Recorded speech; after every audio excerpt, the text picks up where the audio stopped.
right, we'll go ahead and get things kicked off now. I think everyone has had a chance to join. I'm sure we'll get a couple people hop in here when they do, but I'll kick things off. My name is Jess and I am with Workshop. I'm a senior account executive here based out of Omaha, Nebraska, and I'm so excited to help facilitate this panel today.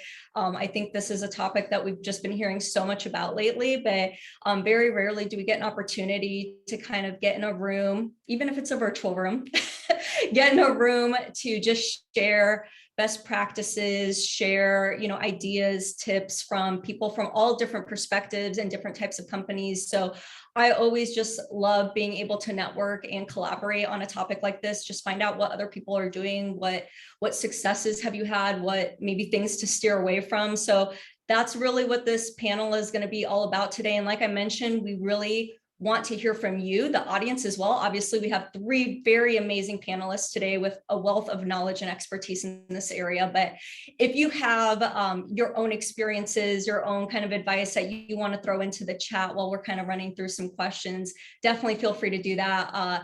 And we'll also have some time for some Q&A from the audience as well after we run through kind of some initial starter questions here. So we're going to go ahead and get things kicked off with some introductions. Again, we have three amazing panelists here to share their expertise. They all come from different backgrounds and different types of company structures. So I think we're going to get just a really great overview of different perspectives today. Let's kick things off with Nadia, who is joining us from Remote Work Advocate. Nadia, why don't you tell the audience a little bit about yourself? Hello, everybody. Pleasure to be here and pleasure to meet you all. My name is Nadia Harris. I'm the founder of remoteworkadvocate.com, which I call the go-to place for companies willing to embrace flexible working and individuals willing to thrive in the remote work era or flexible work era, smart work era, I also call it that way. So if you look for resources, how to do things right, how to set up processes, procedures, how to implement hybrid work from a strategic perspective, feel free to visit my website. There's tons of resources and materials available for you anytime. Thanks. Thank you, Nadia. How long have you been doing Remote Work Advocate for? Oh, for over 7 years right now, globally. So if you add up all the days spent in the remote work environment together, it's going to be much longer than that, I guess. Yeah, pioneering remote work before it was popular. Yeah, a lot of experience there. Thank you so much, Nadia. Nancy, why don't we hand it over to you for a quick intro? Awesome. Hi, I'm Nancy. I'm the Director of Operations over at Flawless Recruit, a distributed full-service recruiting consulting firm. We focus on helping startups build their teams during high-growth phases. I've been working remotely myself for about a decade, and my role also has me focusing not just on my experience as an employee, but the experience of everyone else. And through the different clients we've worked with at Flawless and my previous employers, I've seen a number of different hybrid and flexible and remote and whatever you want to call them models and how they work in the different contexts of the clients we work with. So seen a lot. That's awesome. I know recruiting and retaining talent is a really hot topic right now as well. So I'm sure you'll be able to bring a lot of really great insights into that. Yeah. Thank you. All right, Alyssa, why don't you give us a little bit of background on you as well? Yeah, hi everyone, great to be here. I'm Alyssa. I'm a little bit of a startup junkie, been in multiple different roles in the HR realm for different startups, primarily in the tech space. I'm currently Senior People Partner at Circle CI. We're industry leader in the continuous integration and continuous development space. We are a San Francisco-based tech company, a little over 600 employees right now that's operating in a fully remote world during the pandemic, but we operate in a hybrid model in real life, if you will. I'm personally an office advocate that's working fully remotely, so I deeply understand the pros and cons of the hybrid life and ins and outs of that. So I'm excited to talk with you all about that here today. All right, perfect. Well, thank you so much again for joining us. We're going to kick things off with a couple questions, and then, like I said, we'll turn it over to the audience for some Q&A. So first thing I just want to kick off, I want to just lay the groundwork for hybrid work in general. I'm sure there are some industries where this works really, really well. And naturally, we think a lot of like tech startups, those types of industries who have been doing this for a while, as kind of those types of industries that usually adopt it pretty early. But I'm curious to know from the panelist perspective, who does hybrid work for? Like, who is the ideal company industry? And are there any kind of maybe companies or industries where hybrid work is just not a good fit? And Nancy, I'd love to hear your perspective on this first, because I know that you worked in settings where a job role doesn't allow them necessarily to always work remotely. So what are your thoughts on this? Yeah, so I have a lot of thoughts, and some of them probably conflict with one another, but I think some of it comes down to this idea that hybrid models are not sort of cookie cutter. There's not just one way to work remotely or one way to work in a hybrid environment. And so really, I think that hybrid work can work for just about anyone as long as you're creative and flexible. That being said, there are some limitations in certain industries or certain job roles that you just can't work around. So if you think about that traditional or the real extreme of there is no office and nobody ever comes in and you're at home and you do whatever you want, wherever you want, whenever you want, that obviously isn't going to work in something like a biotech, right? You can't take your experiments home with you. You can't take them, to South America when you want to work remotely for a month. And so there are certain limitations like that.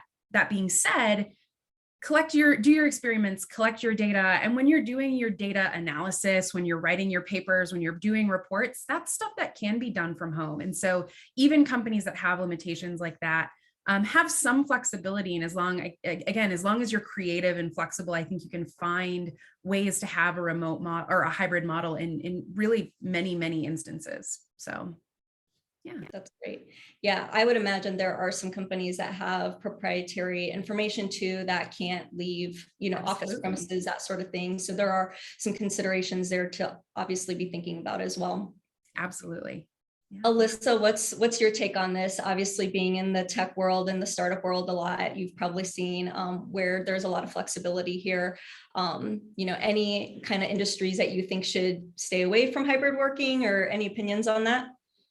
Yeah, I think piggybacking off of what Nancy said, it can work for anyone. I think it really is strongly dependent on the culture of both your company and the departments that you have. As you mentioned, in the tech space, we see that they've historically really been more remote friendly, especially those engineering and product teams. They have that flexibility. You can work from literally anywhere. We have some engineers that'll work from a beach, which is great. Love that for them.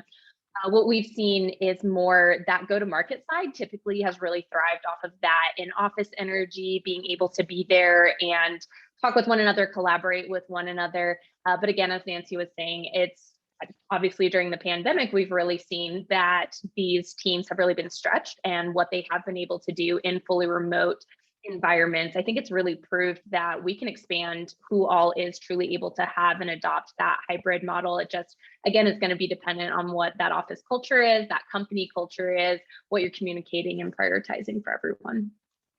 Yeah, I think you brought up a really good point, that it's not only just company culture, but also can be very team dependent, right? Certain teams thrive upon collaborating with each other, and there are certain roles where it's really necessary to be collaborative with a team, whether in office or remotely. So, all right, Nadia, what are your thoughts on industries where hybrid work works and where it doesn't? Yeah, I think as Nancy and Alyssa both said, and you also summed up, Jess, it's this way that there is no one size fits all approach here. And I get many questions like, okay, so how to do hybrid work? Can you write a hybrid work manual? I'm like, no, I cannot, unless I understand the context, because hybrid may mean exactly like Alyssa and Nancy said, that there may be industries where, for example, the production industry, manufacturing, I've seen global companies saying, hey, the entire back office will now have remote first mindset, and we're cutting down on our office space, but production will remain on site, obviously.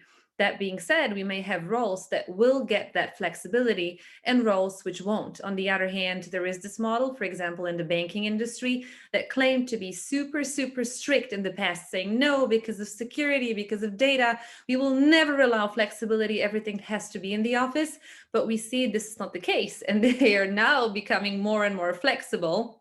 Not all of them. There are quite some controversial statements online that we can research, like Morgan Stanley saying everybody has to come to the office, but other ones completely contradictory, saying, hey, we are looking for your employees to come join us because we will be flexible as the banking industry. So again, I think that every company should really think in the very first place about the why, and performing maybe a very simple SWOT analysis saying, hey, do we deal with a shortage of talent or a local talent pool? And that's the reason why we will go towards hybrid. That being said, some team members will be forever remote first, and some will stay on site.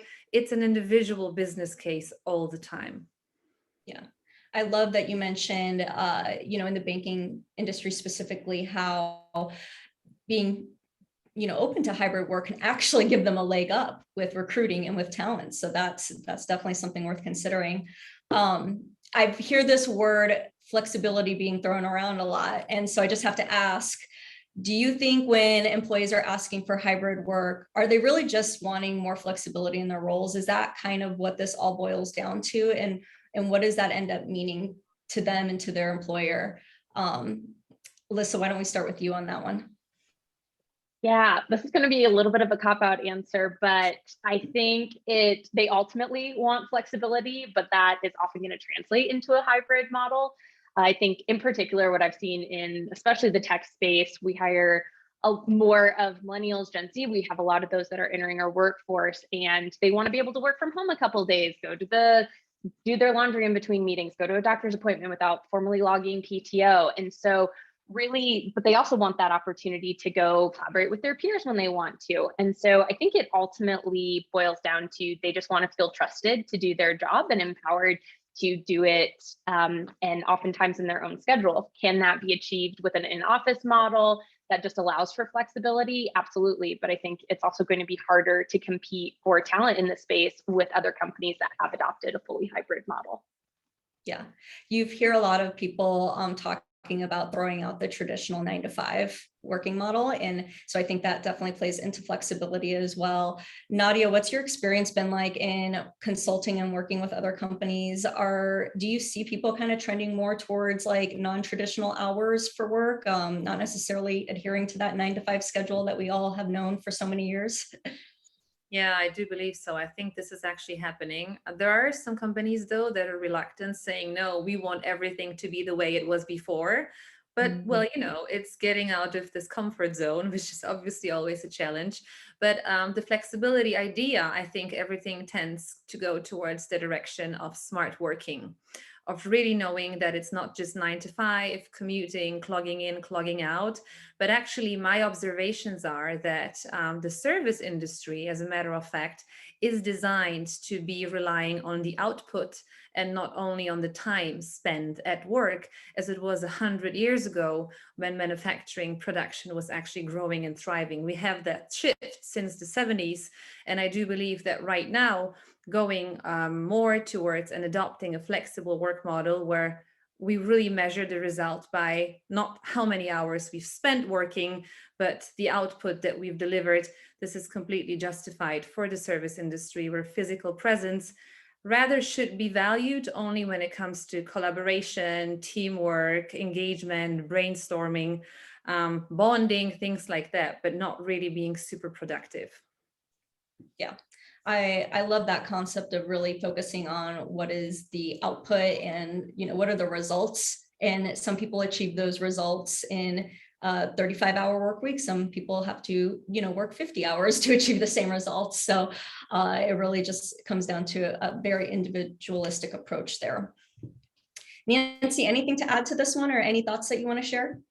Yeah, I was just going to say, I do think to the original question that it really is more about flexibility than specifically hybrid work. I think people in general want to feel like they have control over their lives, and work is so much a part of our life that the flexibility allows people some sense of control, some sense of agency.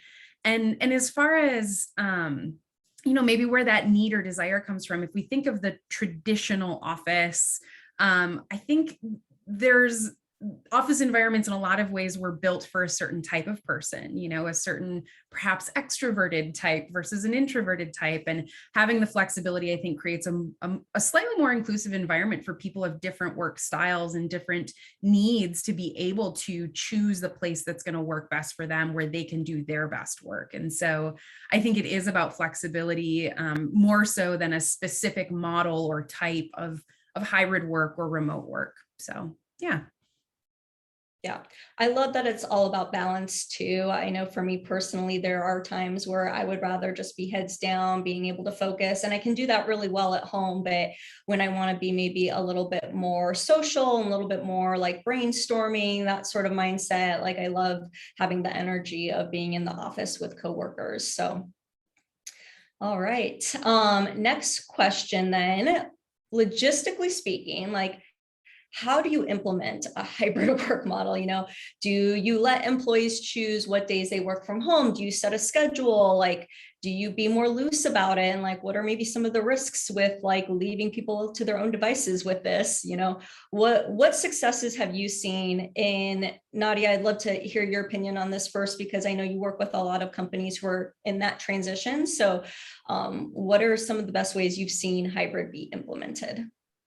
Yeah, again, that really differs per industry. So, but what I've seen, I'm going to give you some examples. So in corporations where we really have sometimes even thousands of people that we are talking about right now, we need to have it structured. The flexibility needs to be structured, maybe that way, okay? As crazy as it sounds. But yeah, so it's usually this way in terms of talking about office space, the availability of desks to work at work, or cubicles even, right?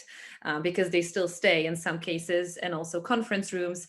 So companies say, okay, if we're implementing the hybrid model locally, meaning we always had local talent and it's going to stay this way, then we expect people to come to the office twice a week, 3 times a week they can work from home, or the other way around. And there is usually a ratio of how many desks per the total number of employees we have available. Thinking about an estimate, how many people will physically be in the office during the week. So that's one thing. And usually it's designed this way that we obviously do bookings in terms of conference rooms and everything, and also these desks that I was talking about, based on the work planning for every team. So again, if it's teamwork, brainstorming, collaboration, then we do see that the office is definitely playing a significant role. A great example that you can follow for more hints here is Google, that is saying the very same thing. They've always been, priding themselves for having the amazing Google campus, and that's what they're saying right now. They're not letting go of that. But then on the other hand, I also see companies that say, hey, work wherever you want from, but if you really want to meet, come to the office when you feel it's justified. So it really, really differs a lot, but primarily with all the work policies, hybrid work guides that I've been designing and I observe at different companies, the office is really for teamwork, and deep work can be done from home or elsewhere. Yeah, I've even seen there's quite a few software solutions out there now where you can kind of check out a desk when you come in. I think they call it like hoteling, or that sort of software. So that's really interesting, almost to think of like, you check out a desk when you go to work.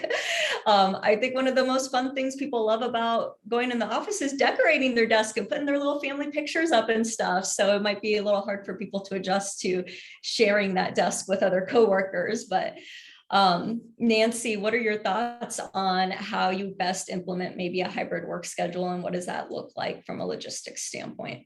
Yeah, I think Alyssa was mentioning this earlier in the call, but it's so much about the company culture that you have, or the one that you're trying to build and develop. Some companies, I think, are going to embrace the idea of asynchronous communication really, really easily. And it's going to be a lot easier for them to maybe have an environment where, yeah, pick, choose, come, don't come, whatever. But there are some where it's going to be harder to embrace that idea of not having a set time or schedule for certain activities or events or conversations. So I've seen some really great models where it's, team day Tuesday, everyone on the team has to be here on Tuesdays. That's when we're going to schedule our manager one-on-ones so we can get FaceTime with employees. That's when we're going to schedule department meetings. That's when we're going to put on the company all hands. And so you really manage the company calendar in a way where you are optimizing that together time, that team time. So I think there are different ways you can do it. From a recruiting standpoint, I'll say one of the challenges that we run into is as companies are opening back up, we do still want to have a personal connection to candidates. And so when it comes to the traditional on-site interview, that's really hard to do. Often, not everyone at the company is a qualified interviewer or a trained interviewer. And so if we're trying to put together a 6-person panel, we're going to need all 6 of you in the office at the same time to meet this candidate. And so I think there is the reality that, we can have flexibility, but we might have to put some boundaries on it. And as far as implementing it goes, it's about open communication. It's about not just saying, here are your boundaries, but saying, here are the boundaries, because the reality is we're growing, we need to recruit, we need to interview people, and we need you to be here on site, and we need to have it a little bit easier to schedule those things. Whether right or wrong, I'll also say a lot of times I do think of like HR a little bit in terms of parenting, not that employees are children, but a lot of the same philosophies kind of can come into play. So, your kids want to be able to pick their outfit, but you also don't want them wearing the Spider-Man pajamas every day, all week long to school and church. And so you say, okay, here are 3 outfits. Take your pick. They have a choice, they have flexibility, but you are offering some control, some options that can direct and guide your culture from there. So I think there are different ways and strategies you can do it, but those are some of the things that might help along the way. I love that you mentioned having like a day of the week where the in-office meetings are happening, the one-on-ones, the all hands. If you have that set on the calendar, for me as an employee, that seems like it would help really have some consistency. And then I know like, okay, every Tuesday I'm in the office, like that's not the day that I do my doctor's appointments or my, have the plumber come or whatever, Tuesdays are my days in the office. And it just helps kind of have some sort of like schedule that, you can, rely on and adhere to. And then maybe the other days you can be more flexible. So I do love that idea a lot. Alyssa, any tips that you have in terms of implementing hybrid work and maybe what works and what doesn't work, what to stay away from? Yeah, I think speaking from the, again, tech industry perspective, where it's a lot more in place, I guess, I think we've leaned a little bit more heavily on the department level. And again, bringing back that cultural element that we see those biggest differences to looking to the department heads on what really makes the most sense for their organizations, for all the reasons that Nadia and Nancy already touched on. Our tech teams are leaning more towards having that model of hoteling, as you mentioned, checking out the desk. If you want it, you can pop in. Whereas some of our more customer support or sales teams have just that designated cubicle because we know they're going to be our office area and we know they're going to be in there more often. So it again is just kind of leaning more towards the different cultures that we're seeing within there and then leaning to what's the team culture that you want to be setting up. So I think giving that flexibility and empowerment really helps instill ownership, both for the department leaders as well as the team members. I think they feel a lot more heard when they're establishing this as we're trying to look to the future and what going back to potentially the office looks like or setting up post-pandemic working models looks like, really just making sure that people feel heard with that. We found to work pretty effectively. Great. It seems like I'm just hearing a lot in terms of, have a plan, like sit down, really take your culture into consideration, put a plan together and figure out what's going to work best for your teams, for your work roles, for your industry, et cetera. With that in mind, I mean, Alyssa, you just touched on this, like every team, every department, it's maybe going to look a little bit different. So naturally, you're going to have someone come and say, well, why does so-and-so get to do this, but we don't? There's always that concern about making it fair, making it equitable. So like, how do you address those types of concerns when certain, employees are maybe not happy with what they perceive to be perks of other departments getting that they don't get. How would you address that as someone who is on the people team? Yeah, especially as the people partner role, we see this every day. I know everyone in HR really sees this, but it's a big part of it. And for sure, that fairness and equity is such a huge part of every company culture, whether you're looking at, regardless of the model that you're looking at. I think there are a handful of things that really contribute well to this. First, as you were touching on, Jess, is just making sure that you have a sense of values that your decision making is going to be rooted in. That makes it so much easier to have that North Star that you're looking at to guide your decision making. It makes it easier to articulate the whys for your company and your department and why you're making the decisions that you are. It's not personal, it's something that you have that real foundation in. As we've all kind of talked about a little bit, really fostering that culture of trust, I think, is going to be huge in this. And so really focusing on building those relationships, whether you're in office or remotely, taking time to get to know your team members and build those relationships, again, is going to help make sure that they're understanding better where you're coming from. You'll have a better cadence of communication. So I think that's important. Also, as I mentioned, being transparent with your decision making as much as is possible. A big part of people's perception of equity is rooted in that transparency. So talking about those values and the principles you're using to really drive that decision making, sharing the why behind it as much as possible really helps them, again, understand where you're coming from, and I think better appreciate that.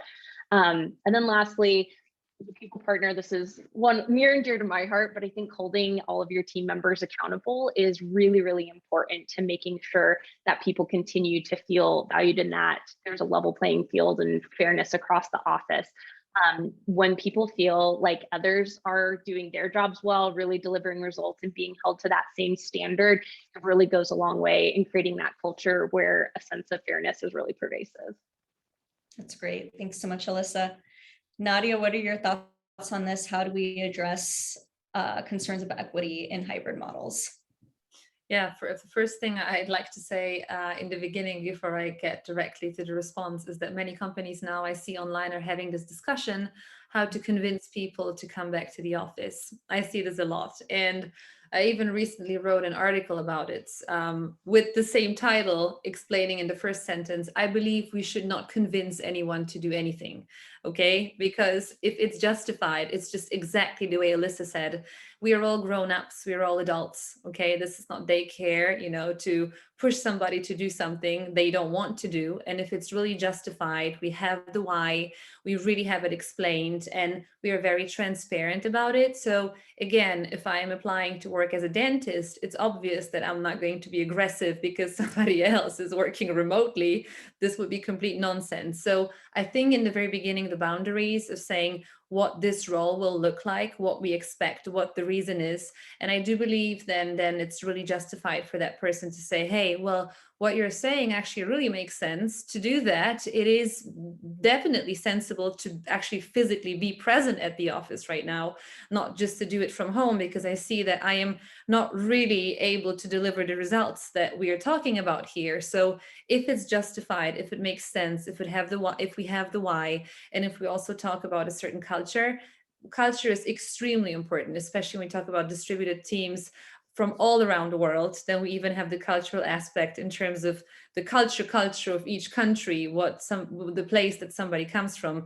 And here it's even a bigger story. So I do believe that exactly like it was just said with children and getting dressed, there have to be some boundaries, because in the end, it's not about me as the manager. It's not about me as a worker, an employee. It's about us as a team. What is the best way for us to get things done and to be closer to delivering our results? That's bottom line.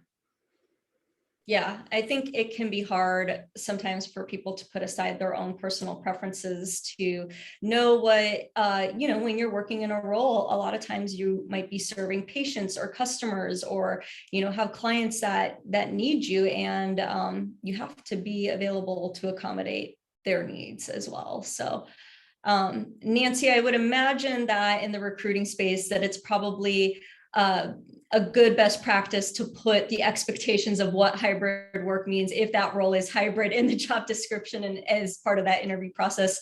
Do you feel like, when you're interviewing and recruiting that, employers are doing a good job of setting those expectations and kind of outlining, what certain departments and teams and roles are expected to be in office versus hybrid versus remote? I think when companies know those details, they are doing really well. But, the last year and a half has been a time of just flex and, the unknown. And so I think sometimes it can feel like, from the candidate's perspective, that we haven't given enough context. We haven't told them enough about what it's really going to look like. And so in those environments, it is really important that we have that real human to human conversation that says, this is where we're at today. I don't know where we're going to be at 6 months from now, but here's how we make decisions. So back to what Alyssa said about, having a good, strong core foundation of values and decision-making frameworks and making sure everybody understands that can be really important, because I think you can start to build trust there of, again, we don't know where we're going to be in 6 months, but we know that when we have to make a decision, we're going to make it based on A, B, and C. To the initial question earlier, I think the management layer is really, really important. Context is super important, right? We want every individual employee at the company to understand how a decision was made and why it was made. When they have questions, more often than not, they're probably going to go to their manager. They're not going to necessarily go to HR directly. They're not going to go to the decision maker directly. And so it's really important that our managers not only can, repeat the company line about how the decision was made, but that they really truly understand and embrace it. So I would say whenever there's some sort of change, you really need to engage that management layer, that sort of first line to make sure that the message is getting across and that the context is being shared appropriately. So yeah. It sounds like a big piece of that is just having a united front as a management team and as a company to be on the same page about what your stance is. Yeah, absolutely. All right. I'm going to pause real quick, just give everyone a quick heads up that we have one more question we're going to ask the panelists, and then we're going to turn it over to you folks in the audience. So get your questions ready, get them teed up, throw them in the Q&A. Remember, if you want to do the question live, we are going to allow you to do like a raise your hand function. You'll see the little icon down there at the bottom of the screen, and that'll put you on video so you can ask your question live, and then we'll shut the video off so that the panelists can answer. So one more question and then we'll hop into that. So start thinking about what you want to ask these ladies. Last question we have, and I think which has been a theme I keep hearing all three of you repeat multiple times now, is that communication, transparency, providing the context, all of this is really important, right? And leads to a very successful rollout, or can help lead to a successful rollout of hybrid work. So what kind of communication process and procedures, like what are some best practices when it comes to just those communication processes as you're kind of rolling out a hybrid model? What would you tell companies to do? Nadia, let's start with you on this one first. That's my favorite, quite honestly, because it always, everything is all about, how do we do it, like really formally how to design it.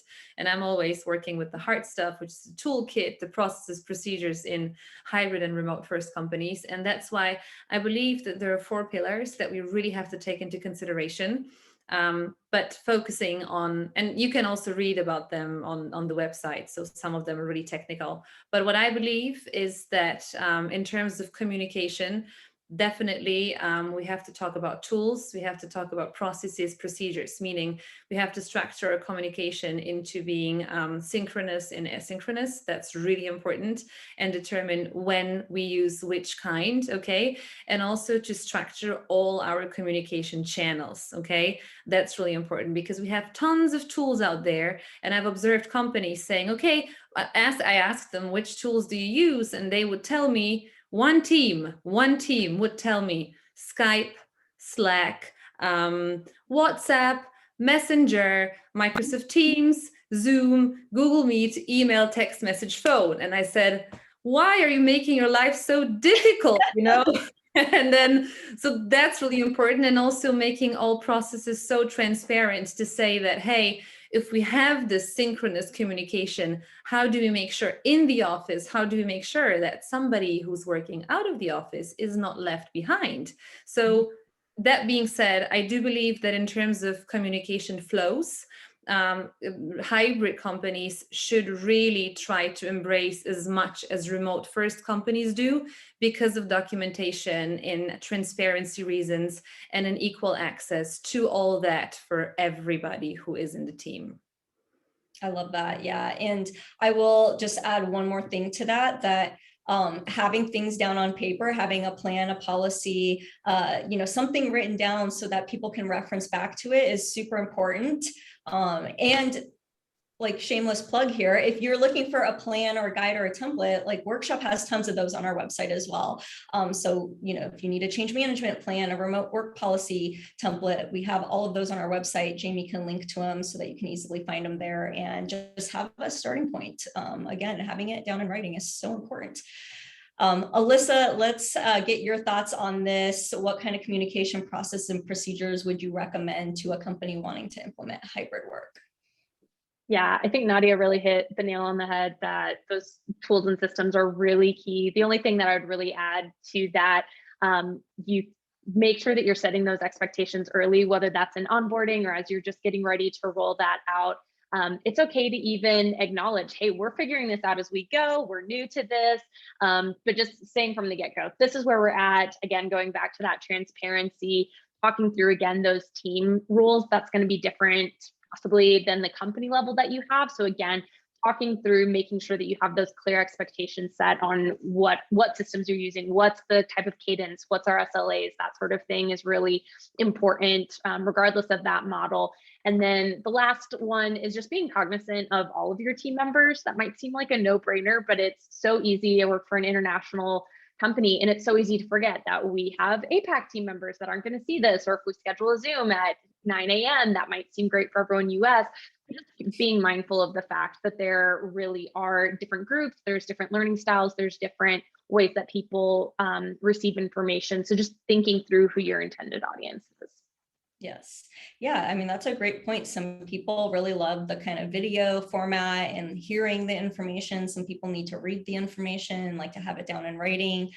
So I think the more diverse you can be with your communication plan, the better, for sure. All right, Nancy, let's wrap it up with you and your thoughts on communication processes. I think I'm just going to piggyback off of Alyssa there, because what I was going to say is it's really about knowing your audience, and your employees are your audience, right?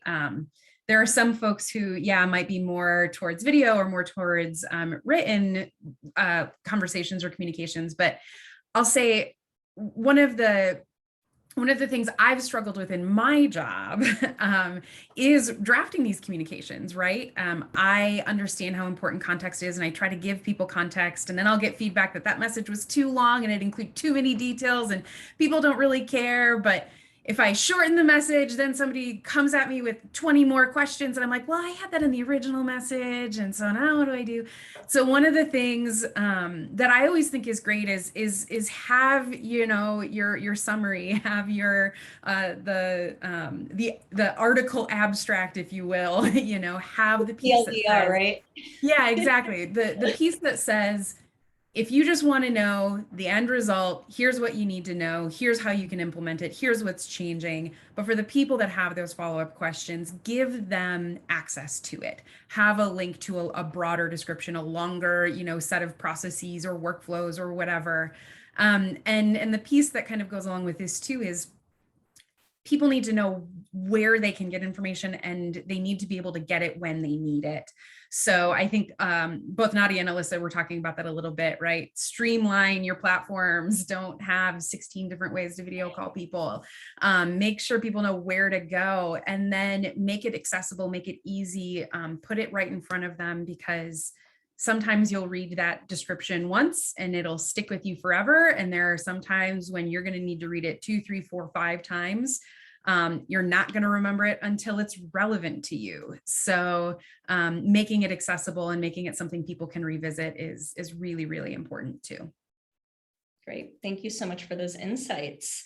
Well, I have loved the discussion we have had so far. I do want to turn it over. We've got about 20 minutes left, and I want to turn it over to the audience. I do think we have a couple questions teed up. So Jamie, if you want to hop on here, maybe you can read us off the first question, and we'll see what we can come up with for answers here. Yes, awesome. And if you'd like to ask your question live, you can raise your hand and I'll again kind of let you hop on video to ask that question and introduce yourself. We already have, like you said, I think about half dozen questions here teed up. So I'll start with Tony. She asked, she's trying to create a hybrid schedule for a position that may not seem possible. I work in the multifamily industry and we want to have a flexible schedule for a maintenance staff. Do you think there will be startup mishaps before getting it right? Ooh, let's see. Nancy, do you want to try and tackle this one? I was just going to say, absolutely, there are going to be mishaps as you're getting it off the ground. There are mishaps with everything.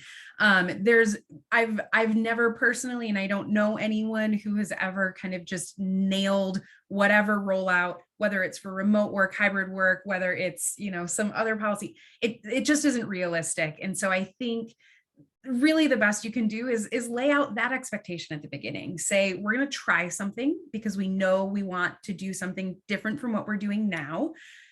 We're 80% confident it's going to be great, and 20% we know we're going to make some mistakes. So let's have an open conversation about this. Let's, work together on finding the right balance of what will work and not work. And, I hope we're all building relationships with our employees in a way that recognizes our mutual humanity. And so those mistakes will not feel like big life changing issues for your employees, but just a natural part of the process. So yeah, there will be mistakes.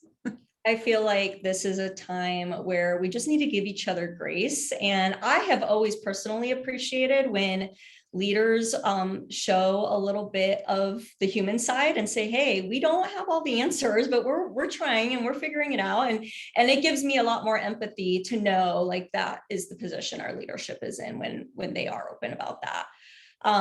Nadia or Alyssa, do you have anything you want to add to that or any other thoughts?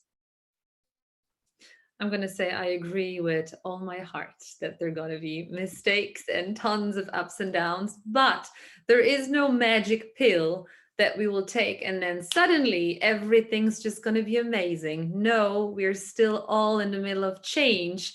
And in order to master it, we have to, with full force, and the whole team has to work in order to make it right. And it's really not going to be an easy process, but it's going to be worth it. I can promise you that. Awesome, thanks. Jamie, what's our next question? We've got an anonymous one that asks, how do you respond to the argument that hybrid work limits or even prohibits spontaneous collaboration, those happenstance encounters and conversations that can lead to innovation? Alyssa, I would love to hear your thoughts on this one, particularly, being in tech, and there is a lot of collaboration that often happens even between teams. What do you have to say in response to that? Yeah, it's different for sure. But I would argue that there's still absolutely those moments that you can collaborate. It just is in the means of a quick /Zoom in a Slack channel, or hey, do you have a couple minutes to hop on a call?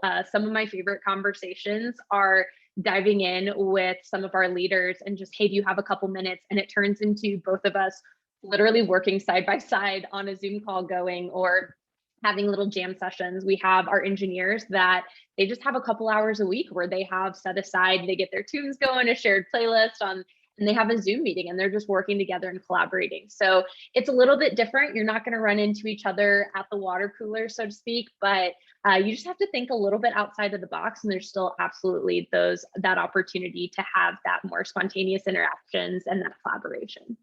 Yeah, I think the important thing here is that you have to have the right tools in place, though, like something like an instant messenger like Slack or the Microsoft equivalent of Teams, Google Hangout, something like that, where people can instantaneously message each other and say, hey, I have a quick question. If you have 5 minutes, let's hop on. And also don't be afraid to ask someone to jump on a call with you or a Zoom. Like, I'm probably in my pajamas and you probably are too. Who cares?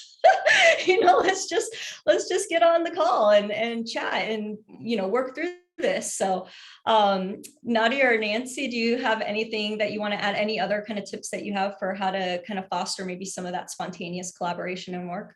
Yeah, I think it's just a mindset change. You know, not every Zoom needs to be a video call. You can use just the audio feature. So if you're in your pajamas, they're in their pajamas, fine, whatever. If they're on the road and you're at home, or they're in a co-working space and you're in the office, who cares?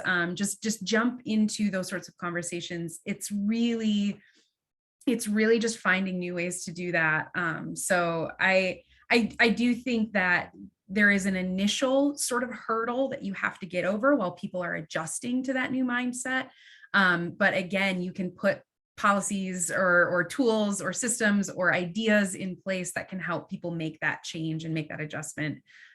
So yeah, I've even seen folks with just like, here's a running Google Doc that's wide open to the company. And it's the idea box where you're like, I had a random thought and I'm just going to write it down. And maybe someday this will come up later and somebody sees it and then reaches out to you to say, hey, I was thinking the same thing. And then you can get these ideas generating and moving and flowing. So again, different format, different mindset, but it's totally possible.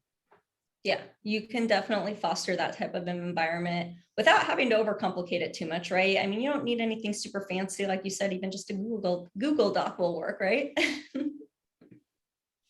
Yeah, but then again, you can also have Miro and Miro, for example. That's, super amazing. Also to have a wall open at any time, for people to exchange their thoughts. That's one thing. And also, I think an amazing tool for asynchronous communication and sharing thoughts is Loom, which is wonderful, because sometimes I have that a lot, that leaders or CEOs, they have a thought and they feel like they want to share it with the senior management, and then everybody checks it out whenever they have a minute and they give it a thought, and then they can think about it and then hop on the call. On the other hand, I know that there is a new article released by Microsoft saying that hybrid work kills innovation. Yes, it's out. That's what they've stated. They said that they have done a research with over thousands of employees, and this is their statement. Really interesting for me, because I think it's really a mindset shift. And I don't think hybrid work kills it, because hybrid means partially being on site and partially being remote. So let's design it wisely. Yeah, we're going to have to put together a list of all these tools and recommendations so that everyone has kind of a little checklist of things to look into if they don't have them already. All right, Jamie, do we have a couple other questions we want to throw out? Yes. This one is a real doozy, so I want to make sure we get to it. But is there any justification for employees working remotely to be paid less or to take a pay cut? Ooh, yeah, that one's a good one. Nancy, I'm going to put you on the spot on that one.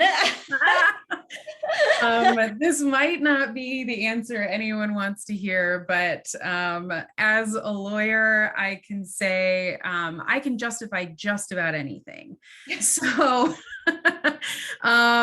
maybe not a great answer, but again, I think it is going to come back to what we started this conversation with about the culture of your company, right? There are some companies who are building a culture where it is totally reasonable to pay someone a different amount for the location, the physical location that they're working in.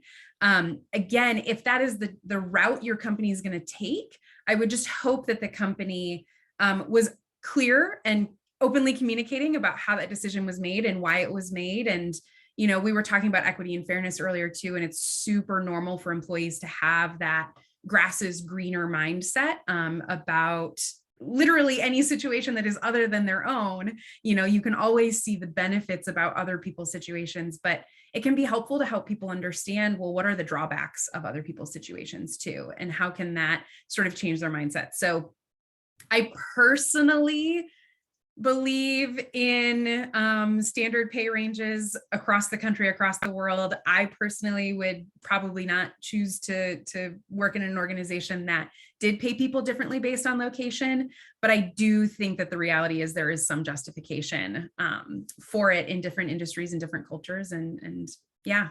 And again, you can justify just about anything. Nadia, what about in your experience working with some of your clients? Have you had this conversation come up or had this question come up when looking at some of those remote options, hybrid options? Absolutely. And just Nancy, I'm also a lawyer by education. I'm going to justify anything. Absolutely. But, quite honestly speaking, what I think we should do is we should go back to the planning of when we start our talent strategy. So what I do with many companies and what I advise them to do to really, before they even say, hey, this is a vacancy that we want to hire for, to perform a talent pool assessment and then determine the pay ranges, because it may turn out that we have a super broad talent pool. So let's calculate as a company what we can afford. And then we just see people apply. There may be somebody who's willing a bit less because they're living in a country where, well, the conditions of life are much better towards the pay that they're getting, or it may be an area which is super expensive. And then it's for us to choose what budget we may potentially have and also the value that this person is going to add. But then on the other hand, when we have roles, sometimes I've seen roles like CFOs experienced in IPO, engagement, things like that, then I know that most probably the people that I will be targeting, my talent pool is in a specific industry, a specific area. So I'm going to have to pay more to have that person that I need. And I think this is the approach we should have to really, on one hand, give everybody the chance from different locations to apply and really get paid for what they deserve, okay? Like get paid the way they deserve it based on their qualifications, experience, output, and everything.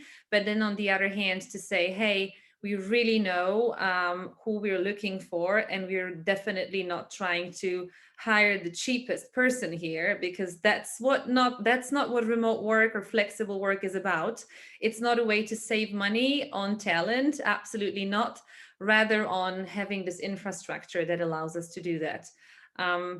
So I'm definitely against, for example, what Facebook is saying, hey, everybody who moves out of the San Francisco Bay Area, they will be paid less. I think this is rude, and I don't think people deserve it. But well, eventually everybody can leave. I think now in the flexible work era where we have so many opportunities, if you don't like it, then, you just find a better employer who's going to pay whatever you are asking. Yeah. So really the pay should come down to the experience and the qualifications of the person, and not necessarily where they're located or where they're performing the work necessarily, it sounds like. All right. About 5 minutes left. So I think we've got time for a couple more questions. Jamie, if you want to tee us up for the next one. Yes, Alexa Ray, I hope you don't mind. I'm going to kind of combine your questions a little bit. But she asked, when working at home, what are your top tips to stay productive? And also, if you have a working space that's distracting, how do you create a space that is productive? So I think, like, from your perspective, I think it would be interesting to talk about how you kind of promote that among employees that are working from home or are working hybrid. How do you support creating a productive environment for them when you're not necessarily in control of that, if it's their own home environment?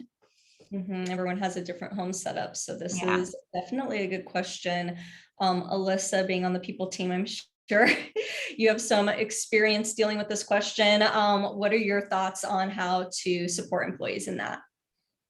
Yeah, there's a whole variety of ways to try and get creative with it. Something that we're doing at Circle, and that I know several others in the tech space do, is kind of that work from home, either stipend or setup. There's a variety of ways that that's paid out or handled, but that provides either ways to get equipment that's helpful, if that's sound counseling headphones, if that's a divider, if that's to be put towards a co-working space a couple times a week. There's ways to try and help get creative with that.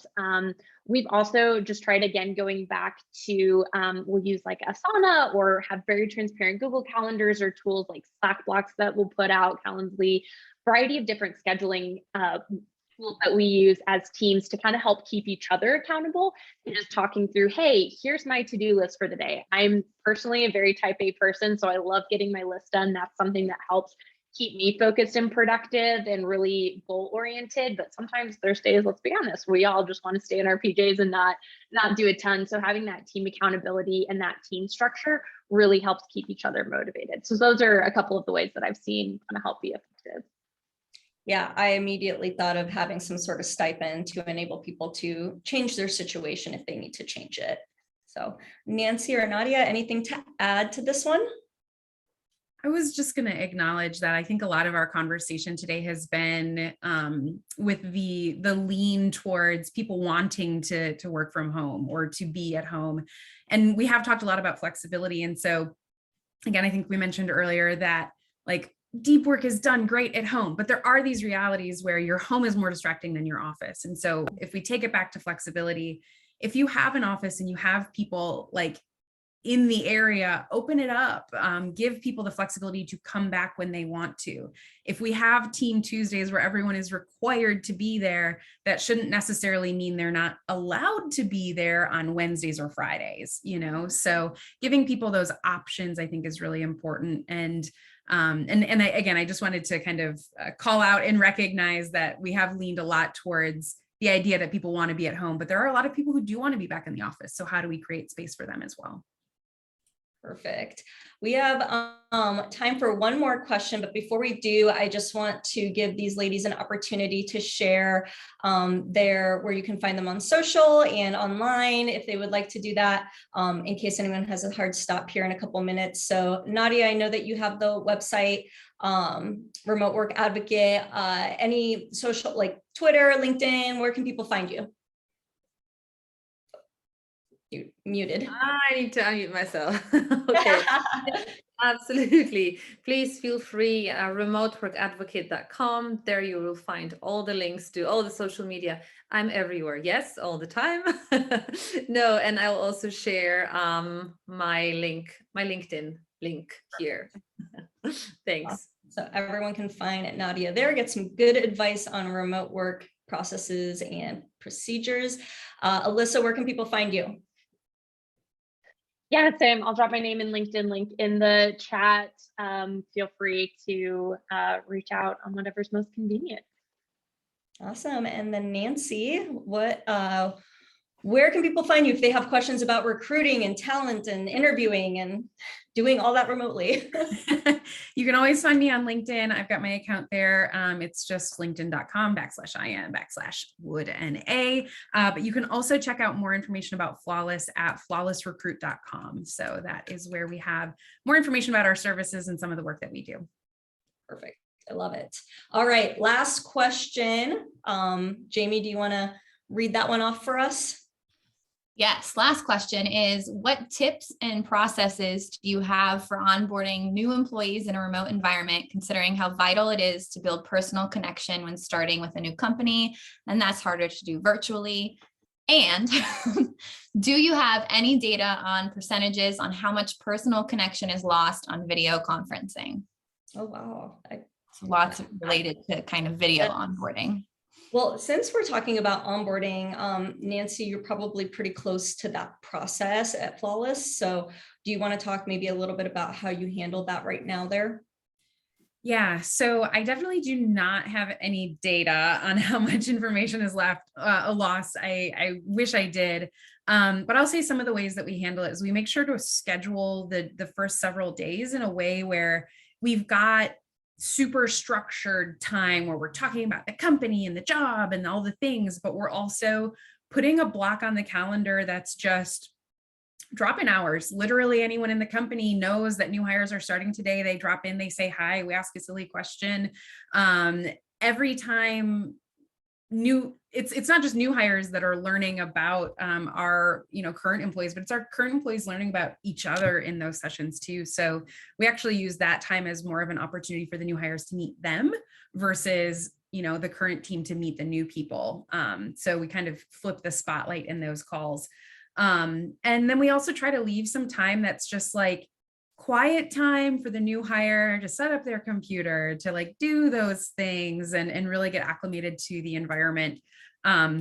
Whenever we do have someone that is maybe in a physical hub, we'll try to make those connections too. So I know some employees have enjoyed, we've got one employee who I think has a boat. And so anyone who's local to him, he's like, come out on the boat, we'll talk, we'll meet, we'll do something fun. And so we'll try to make these one-on-one connections whenever possible. Oh, that sounds so fun. Yeah. Yeah, I love that. Just similar to what we've been talking about with hybrid. It's all about flexibility and being creative. So that's great advice. Alyssa or Nadia, anything you would like to add to that? I'd maybe like to add that whatever we can automate, let's automate it. So everything that is repetitive. So for example, an intro about the mission, vision, and values. Okay. Sometimes I see this, that especially when companies hire many people, they say, we are going to say the same thing over and over again. But why? Maybe you can have a space somewhere online where all this is actually documented, where we have videos recorded, where we can have our screen being shared, explained everything, also going through all the tools, all the processes, procedures, explaining. So it's a kind of do it yourself for everything that really doesn't require a human touch. And then after this is done, step by step, which is planned for the next few days or sometimes even weeks, depending on the position, there is always a get together. I recommend you, if you're looking for a great example, LinkedIn did it quite interestingly last year during the pandemic, scheduling it for the first 5 days, saying when somebody meets with whom and what exactly is taking place step by step. And I do think that in terms of human touch, it's also important to assign a buddy. So somebody in the company, in the team who's always going to help, but not just a fake buddy on paper, somebody who's never available. No, please make sure it's actually a real person who's really willing to engage and help out the new hire. So it's a mix, but everything repetitive, let's just automate it, let's pre-record, and then when we meet, it's easier, when you get together as a team, when this new hire joins and they are suddenly on a Zoom call with 5 or 6 people, it's like, who the hell is that, But when we have a presentation at the very beginning or videos recorded where everybody introduces themselves, what they do, then we kind of feel like we know these people already, and that makes things easier. Yes. At a company that I used to work at, they actually made the new hires do a little presentation about themselves at the end of their first week, and they would present it to the staff and share fun facts about them. And I just was always amazed how creative people would get in these presentations. They were really good. So, and you would just learn so much about this person that just started with your company. And it was a great opportunity to like sit down with them at lunch the next day and say, hey, I heard you, live on a horse farm or something, great conversation starters. So I love all these ideas. These are all great. I think that about wraps us up. No more questions. I'm so sad nobody wanted to be on video with us, but that's okay. Maybe next time. Again, thank you so much for joining. Thank you to these 3 amazing panelists for taking their time today. We are going to reach out to everyone who attended and just make sure that you have the resources and some additional things that we're going to put together in regards to hybrid working. We have a lot of great templates on our website, and obviously these 3 are a wealth of knowledge and information as well. So we want to make sure to share that. If you have any questions at all, again, my name is Jess at useworkshop.com. Always happy to chat, answer anything. Otherwise, thank you so much for joining and have an amazing day. We need some outro music now.